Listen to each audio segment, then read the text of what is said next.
You're listening to a Rogue Agents episode rebroadcast that the Longbox Crusade crew made for the other podcast network where we do a little work on Her Majesty's Secret Podcast. We encourage you to check out on Her Majesty's Secret Podcast and its feed for new episodes and additional content. We hope you enjoy these older Rogue Agents episodes re-released here on the Longbox Crusade Network.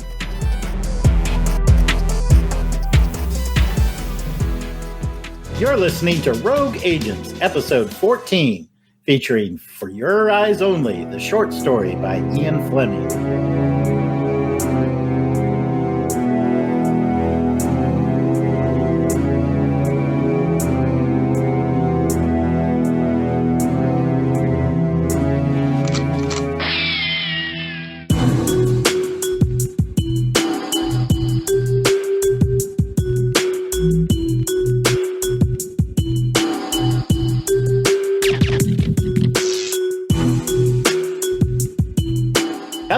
Welcome to the 14th episode of the Rogue Agents podcast, a part of On Her Majesty's Secret Podcast channel, brought to you by our fine Patreon sponsors and White Rocket Entertainment. I'm your host, Agent Jason, codename Weasel Skull. And joining me today are my co-agents, and I'm going to turn to them and see what kind of Bondian things they've done since we've last chatted. And Jarrod, I'll start with you. How are you, and what's the last Bondian thing you've done? I am well, my fellow senior agent. And my Bondian thing that's been on my mind all day today, knowing we were going to record, all day, happened yesterday. Yesterday, I met a gentleman from the UK. Okay. From the very city that Daniel Craig is from, which I'm not going to remember off the top of my head. Sure, I could Google it, but you know what? We don't spoon feed our listeners. I think it's probably called Craigston now, right? Yeah, it's probably like Craigston, Danny'sboro, something like Craigsburg. Anyway, this young man, he was in his 20s, I would say, came to my house. He was exterminator. He was our exterminator, you know. Was he a problem eliminator? Yeah, I like it. And he saw all the Bond paraphernalia as he was doing his regular duties and confided in me he was quite the Bond fan as well. What are his thoughts on Millennial Q? We didn't broach that topic, but there's going to be a payoff here, and I'm going to let everybody take the moment to soak it in. Okay. He asked me, what's my favorite Bond film? To which I say, License to Kill. Of course. And then, of course, being a good steward of 007 ship, I ask him, what's yours? Brace yourself. For now, I have met a man on this planet whose favorite James Bond film is Die Another Day. I'm gonna wake up. Did you kick him out? No, Did you kick him out? I went through a gamut of emotions when he revealed to me, I like Die Another Day. And I was like, do I stab him? Do I kick him out? What do I do? I was going to pull Rambo, but instead. You chilled? Okay. And I thought, that's unique. For someone to just go into that full bore, Die Another Day is your favorite one. So I had asked, what appeals to you about that film? And he said, my grandfather took me to cinema to see it. It was my first James Bond movie. I'd never seen it before. I thought it was amazing. It made me want to see more. I loved them all, and it all started there. My grandfather at the cinema, and I was like, I dig that. Yep, absolutely. And it kind of goes back to Thunderball, one of my favorites. First movie I saw with Dad. I get it. You all watched it. It's kind of middle of the road for you guys, and I think that's fair. I mean, if I looked at it objectively, yeah, there were other Connery movies that were better. Definitely other Bond movies that were better. But to me, that's the one. That's the one, because that's the one I watched with my dad. So, respect. There you go. That's my tale, and I saved it to talk to you guys about today. I found someone whose favorite movie, Die Another Day. All right. Boy, that gives me a very Sigmund Freud moment. Let's analyze this. Yeah, analyzing it. You're like, I'm gonna kill you, yes or no. Was his name Pierce by any chance? Will he put out roach traps? I don't know. Little traps instead of the scorpions, it's catching little roaches. I think that out of all of us, really, the one that had the most love for Die Another Day, if memory serves, was you, Pat. Yeah, possibly. I mean, it wasn't like your number one or anything like that, but you definitely, I think, had more love for it than the rest of us. Probably. I think the song, definitely. Yeah, kind of like the song. But anyway, all right. Well, that's a great story, Jarrod. And, hopefully we've got another listener. That's awesome. Let's move down this list, though. Delvin's been waiting patiently in the wings. Delvin, how are you, and what's the most Bondian thing you've done since we've last checked in? I'm good, Jason. Thank you for asking. Mm-hmm. And I guess the most Bond-like thing that I did is at my jiu-jitsu school, I was awarded the rank of purple belt. Oh. And that was like a lot of hard work and dedication. Take Mr. Williams to school. That's all I got. Sorry, proceed. And before I got my belt, my instructor, Steve, punched me in the stomach. Oh, but I stood firm. That was the job interview. That's a good one. And after that, he awarded me the purple belt. So, yeah, super proud, super honored. That was a freaking lot of hard work, man. But I'm grateful and glad that I got that done. Congratulations. Yeah, congratulations on that. I remember you when you were talking about preparing for it, and there was a lot of runway between that conversation and when you actually got it done. So I can only imagine that there was probably a lot of practicing, and rehearsal is probably not only physically very demanding, but probably mentally pretty tough as well. Oh, yeah. To belabor this a little bit longer, the day of the test, it was about a 90-some-odd degree day with some humidity here in Charlotte, and the air conditioning at the school was out. It was on the fritz. And the test is about an hour and a half, maybe a little bit longer, of constant movement the entire time. And so, I'm pretty much gassed after the test, and our instructor stands us up, and he wants to talk about commonly missed things on the test. And I'm standing up. I couldn't catch my breath. It was so hot. I looked at my feet, and I was standing in a pool of my own sweat, which was a good thing because I wasn't dehydrated, thankfully, but I almost blacked out. It was those military formations of knowing how to not lock your knees that basically saved me. Well, we're proud of you here on the show, and congratulations, man. Thanks, man. I don't know. You think Bruce Lee had an air conditioned facility? I don't care. I ain't trying to be Bruce Lee, man. I'm just the perfect hell. Yeah, well, you did better than I did. I would have walked in too hot. I'm in the car. No, seriously, though. We are proud of you. Mm-hmm. He's like our very own Lieutenant Hip. Oh, that's right. Pat, you've been waiting so patiently. How are you today, and what's the most Bondian thing that you've done since we've last checked in? Well, Jason, I am glad you asked. I do not have a big extravagant story at all, like the other two have, so I'll just get right to it. The most Bondian thing that I've done is over the weekend, I like to cut my grass, and sometimes it gets a little long, so then I get down on my knees, and then I start to do a little belly crawl like I'm sneaking up on somebody, Mm-hmm, mm-hmm. But sometimes I got to stop. I got to, get those wrists loose and get those knees loose and all that. But, my sneakiness. I've been working on my snakiness.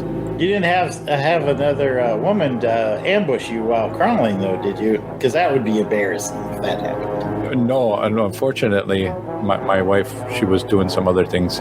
She was like, "What are you doing crawling on the grass?" Cut the grass. Stop playing around out there. Like, you can't see me. Yeah. You can see me. 300 meters. I'm hiding here. And what about you, Jason? What is the most Bondian thing you've done since last episode? Not a whole heck of a lot. Probably the most dangerous thing that I've done is I actually went to a movie theater for the first time in over a year. I did. I went in. What the hell you say, sir? I did. Black Widow came out. Had to go see it. And I had to go see it large on the IMAX. And it's the only way to see Black Widow, man. It's a terrific movie. I really enjoyed it. Of course, we're all waiting for the one. You know. It's supposed to come out October. October. It's not a drill. I tell you what, guys, I did a little research today. Don't tell me that it got punted. I'm not telling you it got punted, but I'm going to tell you something that might depress you. In the time between Spectra and the supposed release of No Time to Die in October, we've had no James Bond movies. But Dwayne "The Rock" Johnson has been in no fewer than 11 movies in that time frame. Frickin' Jimmy's Bonds. I'm like, dang, The Rock, 11 films. Daniel Craig, 0 films. Come on, Danny boy. The pipes are calling, son. Yeah. From glen to glen and down the mountainside. Oh, my goodness. Oh, we're off the rails here. Let me get us back on. Well, thank you, everybody. This episode is the 14th episode of our ongoing series on this channel called MI6 Rogue Agents.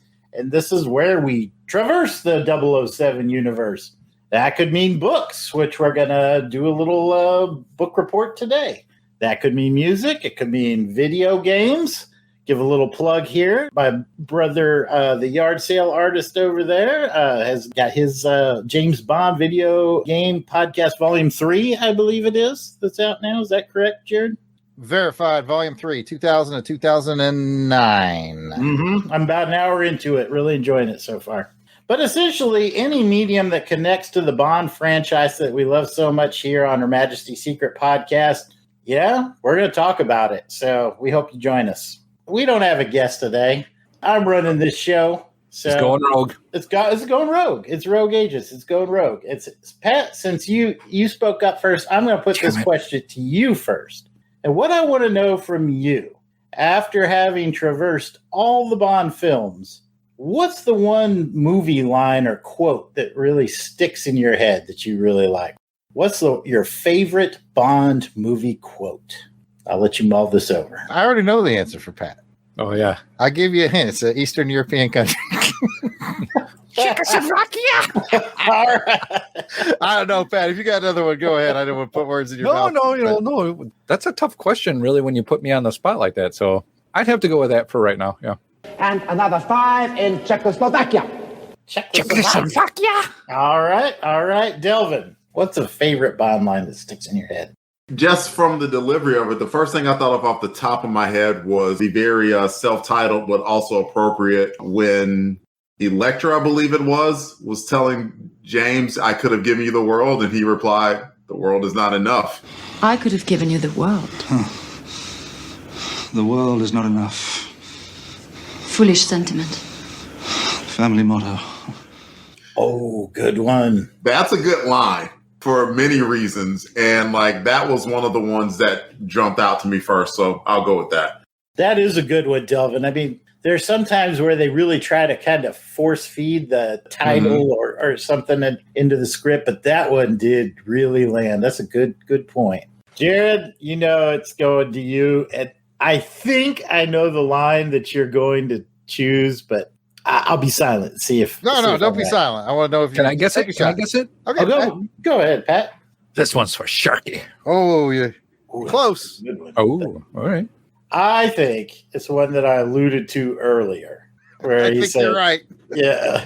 Sort of a licensed troubleshooter. I'll set it up for you.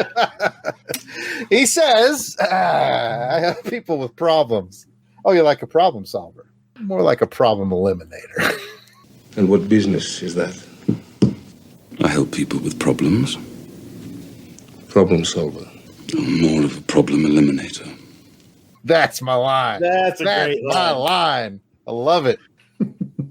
Well, it's come full circle to me. In honor of the book For Your Eyes Only, I'm going to take a quote from For Your Eyes Only from one of the best scenes Roger Moore ever delivered when he tosses that pin into Locke as Locke's car is dangling off the cliff, and he says, "You left this with Ferrara, I believe." You left this with Ferrara, I believe. And then kicks his ass off the cliff. I thought that is Cold-blooded. Yeah, he had no head for heights. Oh, well, thanks for playing that little game with me, guys. I appreciate it. That was fun. Anyway, why are we here? We're here to talk about the James Bond short story, For Your Eyes Only. The publisher was Ian Fleming Productions, and it was released in April of 1960. And the writer was a little unknown scribe named Ian Fleming. We talk about him from time to time. And the plot description goes a little something like this.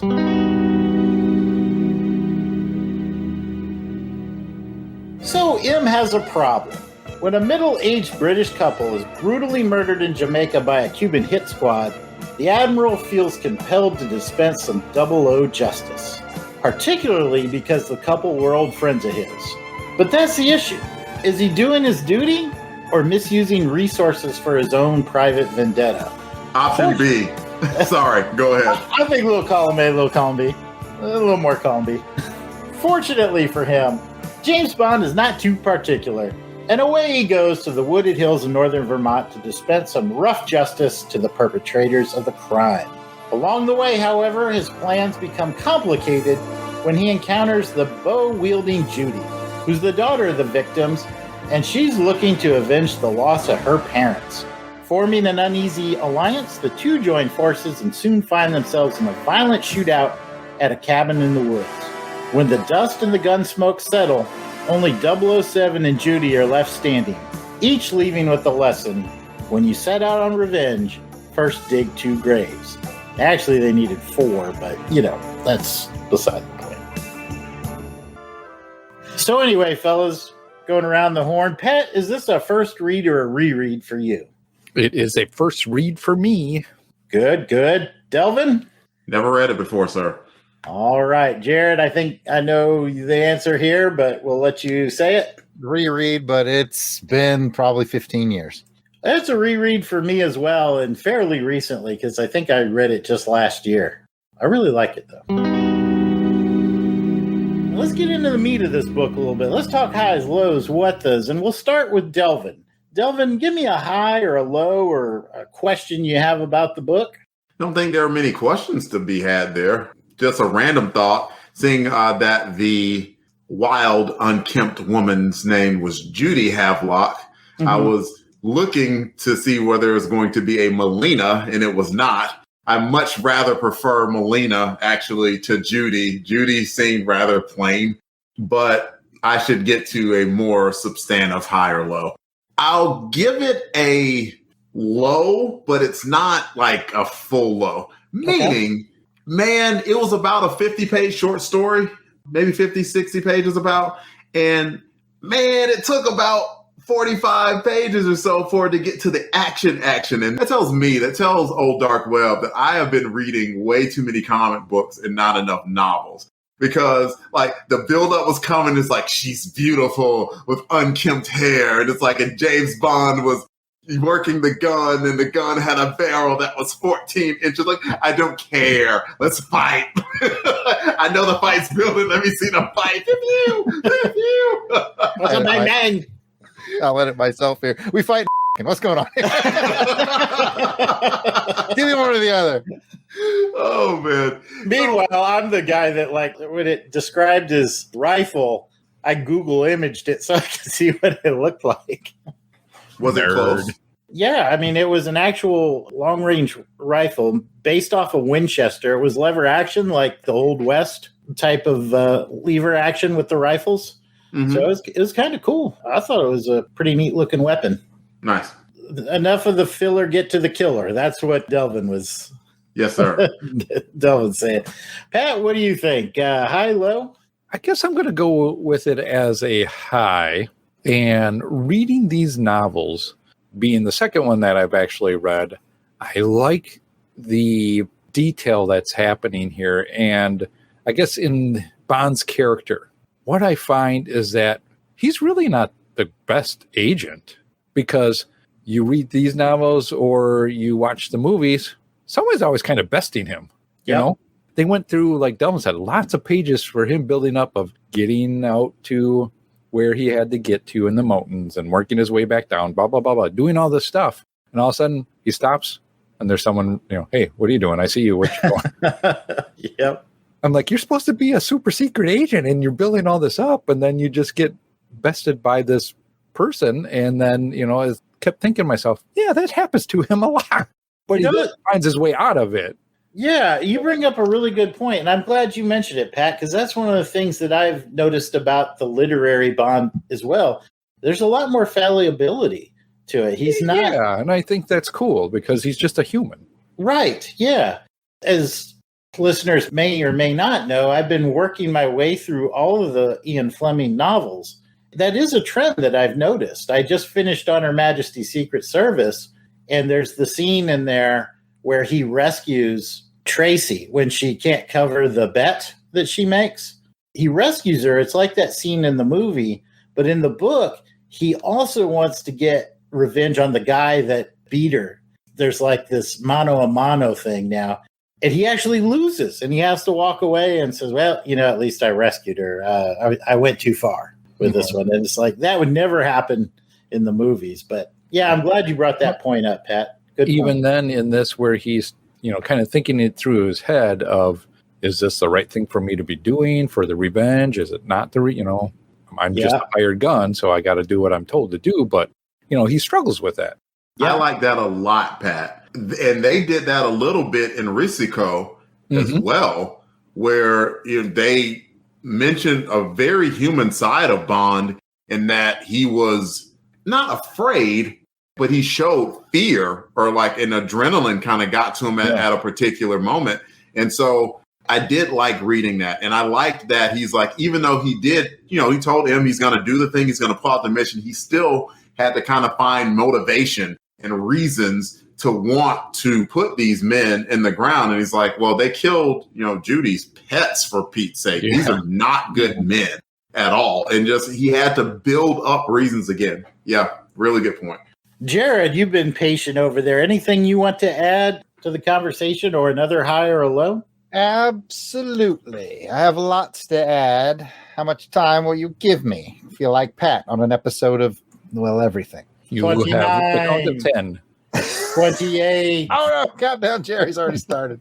All right. I'm going to take the flip side of Agent Webb's coin. I always like it in the Bond films where you sort of see the downside of being a secret agent, which is one of my highlights of Die Another Day. I like the fact that you saw him get kidnapped and tortured, and like it's not all sexy women and fast cars. Or another not favorite movie of mine, but great moment, Quantum of Solace, where Mathis dies and he basically robs him and puts him in a dumpster. And I think that's a great moment because it shows you it's not sexy and it's not cars, and Bond's basically looking at his own potential end here. Like, this is the game, right? So I like the downsides of the game. And while this wasn't as extreme, I really appreciated the whole, this is what it takes. Because if this was a movie, we'd cut to him in the forest with the rifle. Oh, there's Melina. I mean, that's basically what they did for Your Eyes Only. Yeah. But they showed how he had to go through the officials, how he had to make the trail, how he had to hide his tracks, how he had to keep his noise down. Like the whole gamut of what it takes to go set up a kill as an assassin. And I was like, that's cool. Those are the details that you don't get in cinematic Bond. And I get Delvin's point. If you're, don't bore us, get to the chorus, I get it. It might not be exciting. But I personally thought, well, this is kind of cool. This is something that we don't get to see much of. So that's what I'll do for my round one. Let me join you on that side, Jarrod. You're right. That attention to detail, that's not something I would know. I wouldn't know that, he's crawling and he heard a sound, and that sound was that dead twig snapping. And he's like, well, animals don't do that. Animals don't go across dead twigs. But I looked and I waited 10 minutes and I didn't see anybody. So I'm going to keep going. Attention to detail like that is wonderful. And you're right. That part of it is cool. So please don't let my comic book attention span take away from the fact that the buildup was very well written. Thanks for that, Delvin. Yeah, I think you guys really touched on an important point here. I like, as he's walking through the woods, as he's getting closer to his target, he starts to just focus his mind on questions like, I wonder if birds will ever stop having their fear man out here. And he's trying to keep his mind off of what it is he has to do. And I thought that was really well played out. So there's both the physical and the mental preparation needed to do that job. So good point all around. Good discussion, guys, for the first round. Well, let's go into round two. And, Delvin, I'm going to start with you this time. Do you have another high or low to kick us off?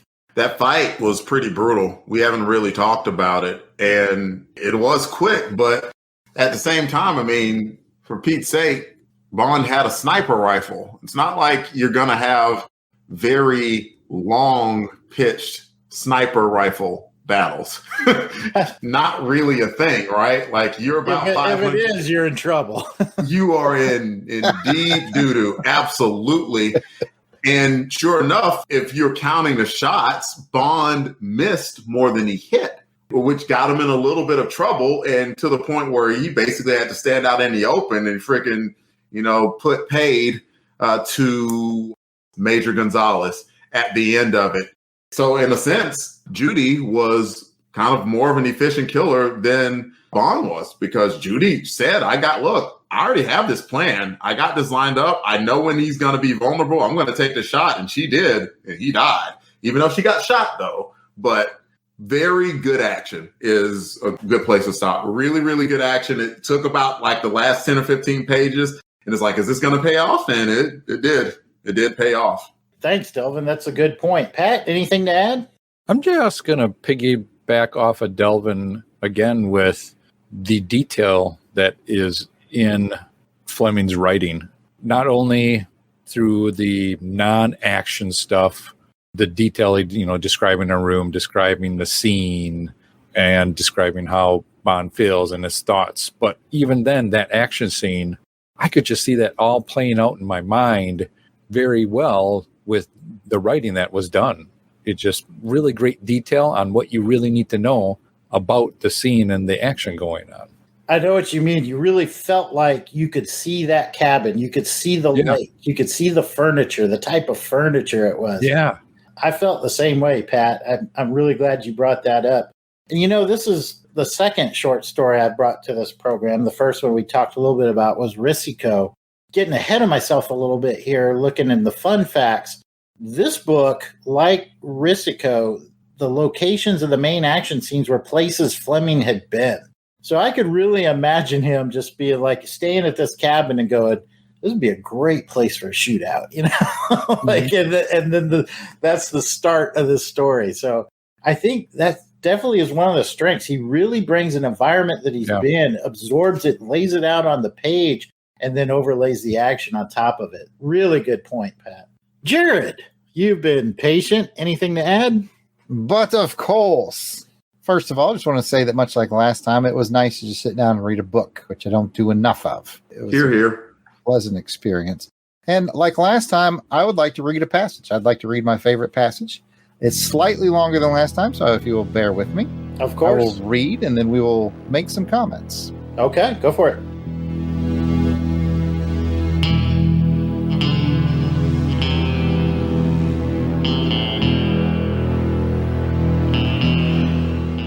Bond said, I wouldn't hesitate for a moment, sir. If foreign gangsters find they can get away with this kind of thing, they'll decide the English are as soft as some other people seem to think we are.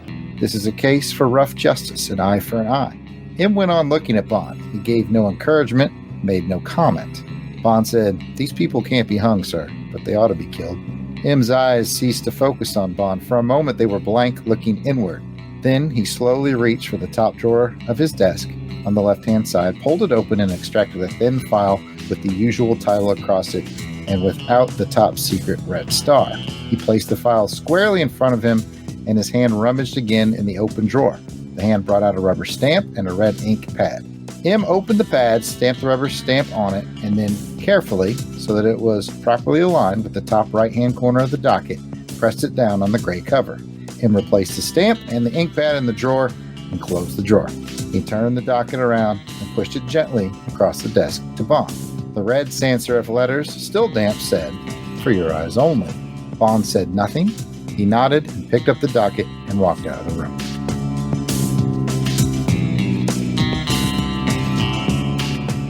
My favorite passage from the book says so much. The meticulous nature of M putting the stamp perfectly in the corner, not telling Bond it's a mission, just sliding it over. Bond just accepting it and moving on. Great character moments between he and M, of course. The only downside to it is it kind of betrays future moments. We're not a country club 007. We're kind of a country club 007 when I need it to be 007. You know. But I like the passage. That's some strong Fleming writing, if you ask me. I like that a lot. I thought it said a lot about M's character, Bond's character, their relationship, all in just a couple of paragraphs. And I'll open that up for any comment anybody else has on that. That's probably the one thing that we hadn't talked about. And I love the dynamic in the movie. And anytime that it goes in the book, it always seems, Ian Fleming seems to add something that just tells you a little bit about a facet about the dynamic between M and James Bond. Just even how M started, he just kind of took his time. He was just really kind of patient, and he slammed the book of matches down, and you could tell he's really in thought. And even Bond's like, I don't know what's going on here. And he asked this really weird off the wall question about a personal matter with Bond, and it took kind of Bond aback because he didn't quite know how to answer the question, but it led to the point that M was like, I'm the one that has to make all the tough decisions, and it sometimes is a burden. Not sometimes, it is an enormous burden, and you have no idea of the burden. And in this case, I'm putting the burden on you to decide what's going on. That was very fantastically written because it was a leader talking to a subordinate, but it was a leader putting that subordinate in a position where it's like, well, look, I can't make you do this because I'm conflicted about it myself, but I want to put this matter in your hands and see what you're going to do about it. That is really well put. I don't think I could sum that scene up any better. Pat, any thoughts?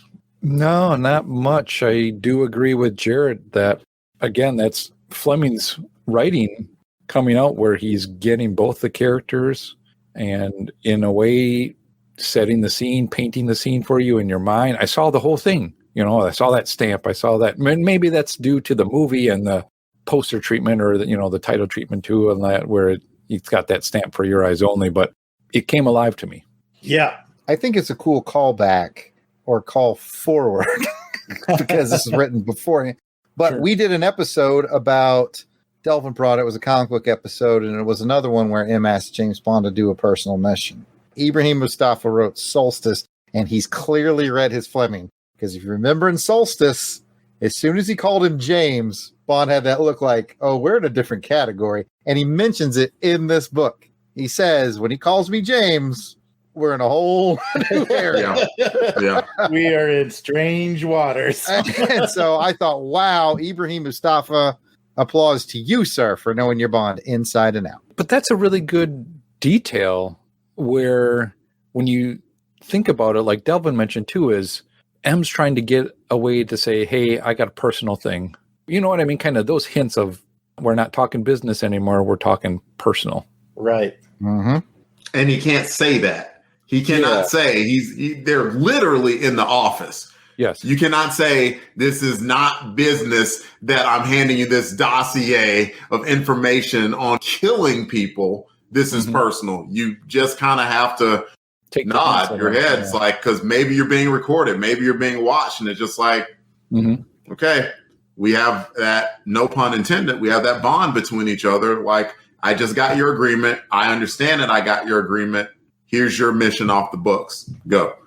It's very similar, like Jarrod was saying, to Ibrahim Mustafa's Solstice when they were sitting in M's office. M never says a word. He just holds up that picture of his daughter. Yep. And Bond at first doesn't realize it's his daughter, but then he places there's not a word spoken. Just he's like, "Oh, got it. I'm off. Count on me, sir." So I'll just add, one final thought to this, and I know readers can't see this, but in the script notes, I had to choose which Bond cover to put on the script. And there's a lot to choose from because this book's been reprinted a lot of times. But the one that called out to me was exactly because of the passage Jarrod read. And so if you take a look at it, it's the one with the rubber stamp for your eyes only laying on the desk. Nice. I have the vintage paperback. Let's see when this one was done. This is the 25th printing of it in 1960. God, this thing had a lot of printings, but that's the one. Oh, that's the one, huh? Yeah, I had the more recent. This one was like 2000 something. 2012. All right, so fellas, in homage to the last time we did a book review, we asked the question, which Bond actor did you envision when you read this story? Jarrod, I'll start with you this time. All right, Timothy Dalton, moving on. That'll be all. That'll be all. That'll be all, 007. That'll be all. Mostly Dalton, but I will admit that in this one, I had a little bit of Craig creeping in. This felt Craigish to me as well. I started thinking Craig, but then I was like, no, Craig never goes rogue for his boss. He always goes rogue for somebody else. You know? We're kind of a country club, 007. I really need 007 to go rogue for me, but I'm sorry, sir. He's gone rogue for his old boss that died that left a videotape for him on his television. It's like a posh resort, but it's not a country club. There's membership fees involved. You know what? Never mind. Just go kill these four. Just don't use the back traction machine. You might get stuck on it. Oh, yeah, I mean, I think obviously I got into the Dalton and Craig vibe because it started out very violently. Mm-hmm. Like that whole scene with those dudes in the Havelocks. It was like, oh, man. Yeah, that was like a slow burn. I'm like, this is going bad. Mm-hmm. But you got the Havelocks like just being really proper English people. Oh, no. And he's like, you ain't going to grab no Roger Moore to solve this one. You need a Timmy D or a Daniel Craig. Yeah, he's someone with the wolf size. Even though Roger Moore was a star for your eyes only, heavily based on the story, and he did a darn fine job. So, but anyway, you know it is Timmy D with a dash of Craig. All right, we got Timmy D with a dash of Craig. Delvin. Yeah, I agree with Jarrod. My first thought was Dalton a little bit, but I was like, it could be more Craig as well, because I could definitely see Craig doing a mission like that for his M for the day as well. I think either one of those would work good. I thought Connery for a bit, but I'm like, no, I like the idea of kind of being, even though like being painted red or whatever, that could be painfully. Maybe you only live twice, right there. Look at me, I'm an Indian. No, Sean. You are not. So, yeah, ultimately, Dalton / Craig would be good. I think it would be almost near interchangeable. I'd probably lean a little bit more towards Dalton. All right, fair enough. Pat, let's bring you around the horn. Are you going to keep the Dalton train going, the Dalton Craig train going, or are you throwing in one of the other actors here? Mine is a very young Sean Connery. Very young is the way I'm picturing him. Maybe it's the writing because it uses, some of that older language. And so it kind of puts me in that style and kind of area. I just picture a younger Sean Connery, in his early startup years as a Bond. That scene with the Canadian agent. I could see Connery in that scene. I see him in the scenes with Judy. It's very Connery's treatment of women, which isn't great. Yeah. But she still couldn't resist it. It's very Sean Connery. That's a good point. Ultimately, and even though I made a little bit of fun of the Daniel Craig movies there, Daniel Craig was the one that was most in my mind in this for whatever reason. I saw him carrying this story. So there it is. Got some mad love for Timmy and Daniel, and we got a little bit of a splash of Sir Sean from Cristados there. So awesome. Before we dive into the rating, of course, I have some fun facts that I dug up for this book, which I will share now with you good fellas. First off, we've kind of touched on this already. The original title of the story was Man's Work. That's what he had originally intended to call it. Number 2, and we touched on this a little bit already, The Cabin in Vermont was based on an actual location owned by a friend Fleming visited called Bryce's Black Hollow Farm. Road trip. Mm-hmm. I got it down. We got to find this place. That's good. It's always weird when Bond goes to the States and Canada, I guess. And I got to say, we touched on it a little bit, how instead of Melina, we have Judy. But I could definitely see Carol Bouquet as Melina in that scene. You know what I mean? I would say the scene from the movie, even though really different, had at its essence this short story in it. I concur. I agree. Finally, fun fact number 3, the character von Hammerstein was taken from General Kurt von Hammerstein, who was actually an opponent of Hitler's in World War II. An opponent or a proponent? He was an opponent. Okay, because he was a proponent in this story. No, he was a political opponent. I don't know what happened to him, but I'm going to guess it wasn't good. It was probably bad. He probably ended up going to Cuba, I'm guessing. Possibly. Well, let's dive into the rating for this book, and I'm going to give the folks a quick reminder of the rating system. We score this on a 1 through 7, and 7 means that you loved it. It shook your martini. 6 means it's excellent. 5 means it's very good. 4, it's good. 3, just okay. 2, not so good. And 1, you hated it. It stirred your martini. And we'll start with Jarrod. How many martinis are you giving the short story For Your Eyes Only? Oh, it was a good one. I really enjoyed reading it. Definitely saw the ties to the film. Definitely enjoyed the Flemingness. I'm going to go with a solid 6. 6 martinis for me. All right. 6 martinis from Jarrod. We'll pass it to Delvin. You going to keep the martinis flowing, sir? Absolutely. It was a very good read. It was a brisk read. Quick. You know how it is. Sometimes you see like 50 pages, and that's not even a lot. It's not even 50 huge pages, but still that laziness creeps in and you're like, eh. And I was like, I'll read, half yesterday and half today. And I probably got through about 30, 35 pages. Like, no, it's actually getting late.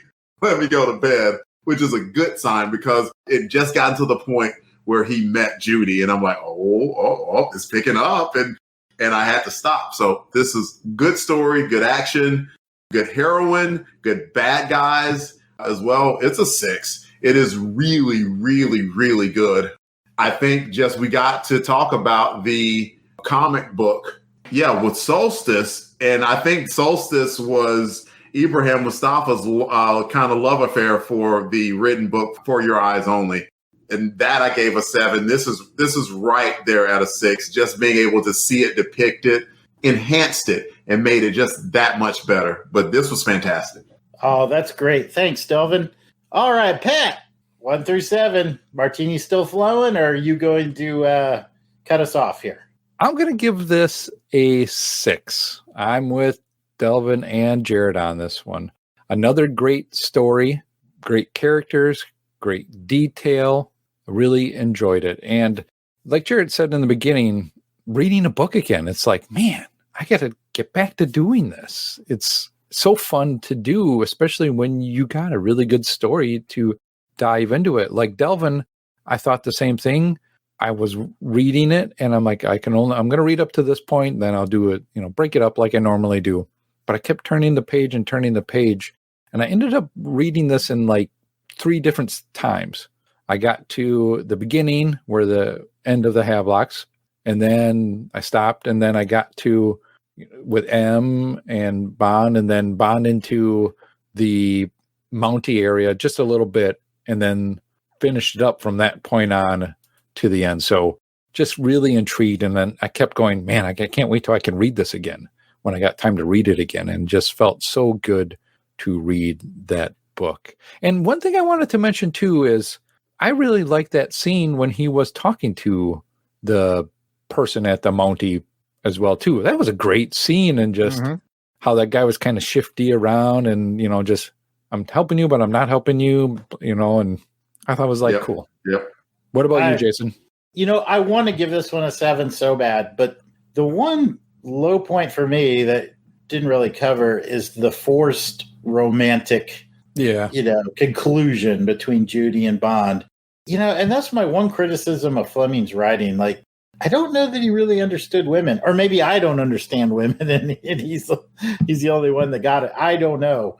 It felt kind of icky to me a little bit, and his interactions with M feel natural and spot on. His interactions, we talked about it with the Canadian agent, felt spot on. It just didn't really. It didn't feel icky to me so much as it felt contrived. Forced. Yeah, that's a better word. Yeah. She was kind of into it, so it didn't feel icky, but like it was like, eh. I don't see why she had to be submissive. It's like, yeah, after the murdering's done, she's submissive. And it's like, right. Yeah, she got that out of her system. Yeah.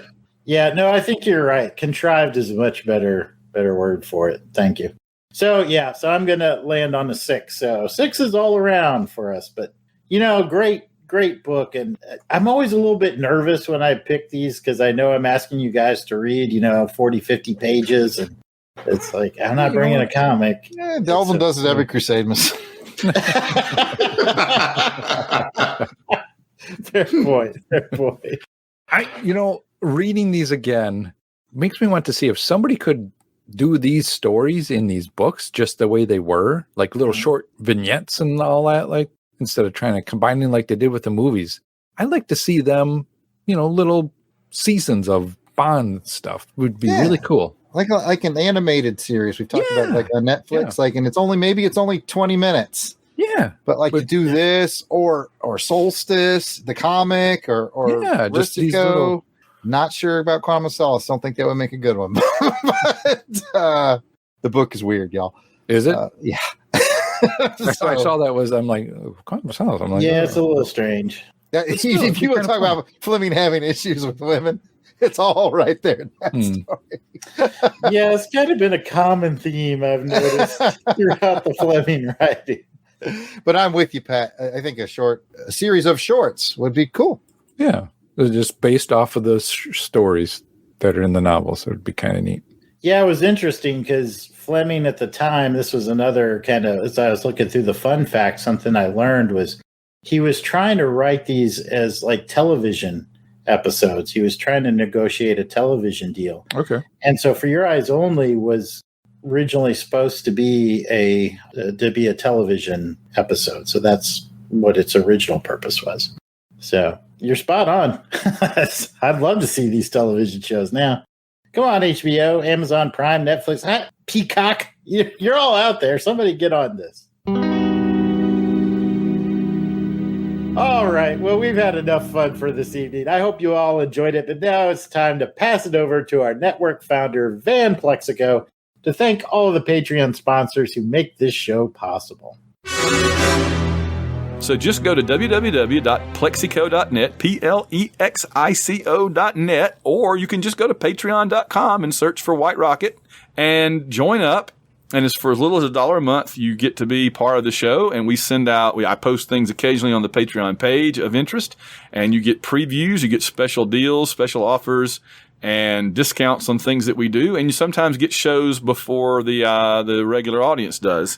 Here are the fine folks who are currently keeping our programs on the air that we owe everything to. Samuel Salvatore and Bart Lindsay, Bradley Blackman, Brian Gray, Chris Usher, Gary Grant, Logan Chilton, Phil Amthor, Richard Stevens, Steve Trawick, Susan Trawick, Tom Anderson, Willie Carden, Ann Kanjian, AU Falling Up, Ben Bloodsworth, Clay Henson, Dan Thompson, Daniel Odom, David Evers, David Hegler, Emmanuel Seaman, George Gaston, Jacob and Robin Fleming, James Greenwell, Joel Beckham, John Otsuki, Catherine England, Kevin Smith, Mickey B, Phil Davis, Preston Settle, Reynolds Wolf, Rich Reimer, Steve Harlan, Timothy, WDE Ritchie, Wes Atkinson, William Morgan, Wilson Beard, Winston Body, Alex Nguyen, Blake Heron, Boris the Tiger, Cato the Barner, Chris Hilton, Chris Thrash, Colby Butler, Danny Flack, plus Darius Benton, David Simpson, Di Bama, Earl Ricks, Eric Mahan, Hugh Anderson, Josh Teal, Kevin Kenoy,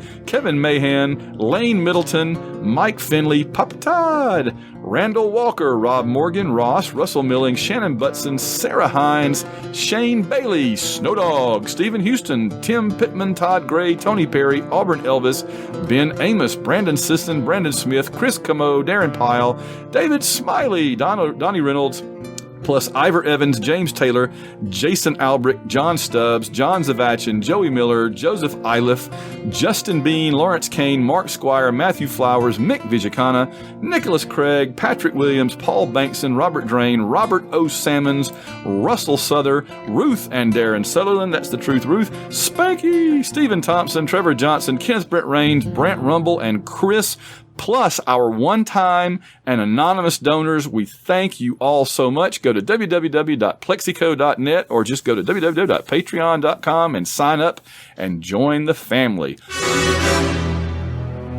Well, that's the show. As a reminder to our audience, if you'd like to be a part of the show, you can send us your questions, comments, or trivia challenges to ohmspod@outlook.com or over on our Twitter page at OHMSPod.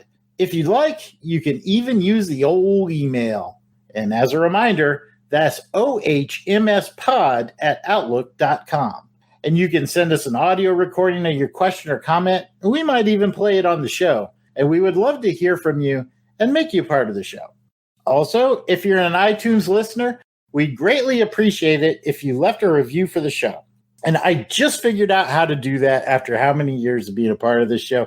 So if anybody has any questions, text me. I'll show you how to do it. Jason's officially tech support now. That's right. I know how to. Don't text him, fax him. He still has a fax machine. Right. I'll fax you back instructions. Mash that 5-star support. You can try beeping him too on his pager. All right. Enough of you guys. Anyway. Helping us will help raise the show's profile to attract more of the 007 family to this program.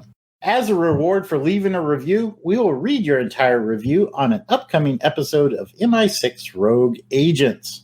Before we go, let's find out where the listeners can find us on the internet. And we'll start with Pat.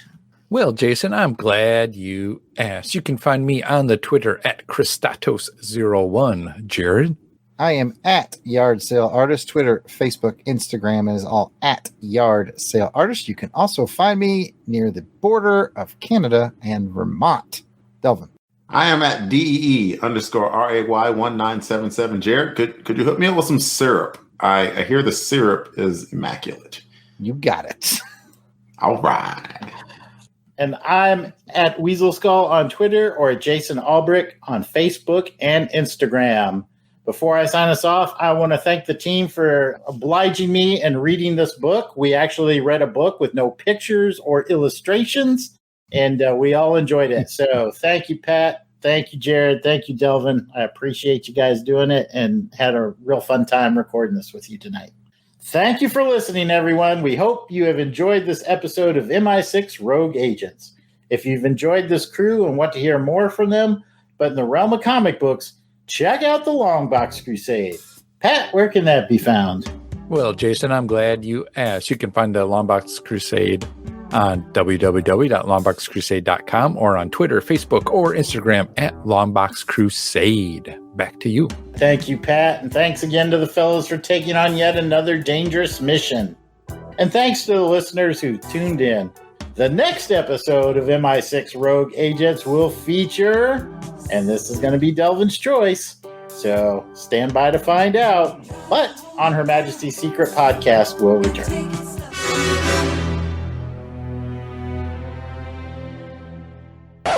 I got a great idea, and we can cut this out if you guys want to, but okay. Why don't we, or at least the better agents, the older agents, maybe they can come up with Valentine's Day cards using just Bond lines. Let me tell you the secret of the world. As long as the carpet matches the drapes. Christmas does come twice a year. Just all the worst ones. That's what I'm saying. It would be funny. I'm Dr. Goodhead, a woman. Yeah, girls do science too, Raj. Named after your father, perhaps. I'm plenty. Oh, plenty too.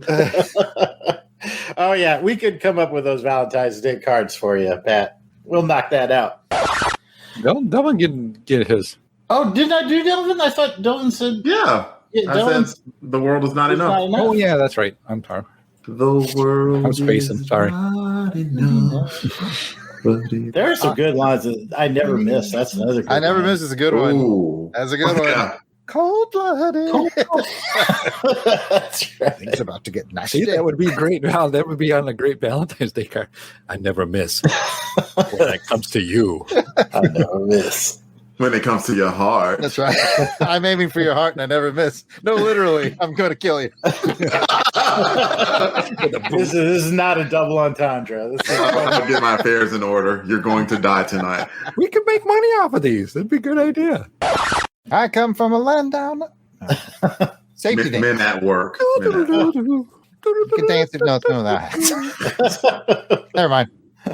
Anyway, Pat, I'm really disappointed that you didn't say no heroin because Delvin mentioned heroin. Never mind. Oh, Yeah, I wagged my finger. Me too. Me too. When he said, "Have an I was excellent deep in heroin." my own thoughts at Yeah. the moment here. Yes, deep in my own thoughts. Okay, all right. We'll let it pass. This has got to be like the most mature show we've ever done. I know. I feel proud. Like usually, I'm the one riding it off the rails. Maybe y'all need to make me host more. I stay on my best behavior when I'm hosting.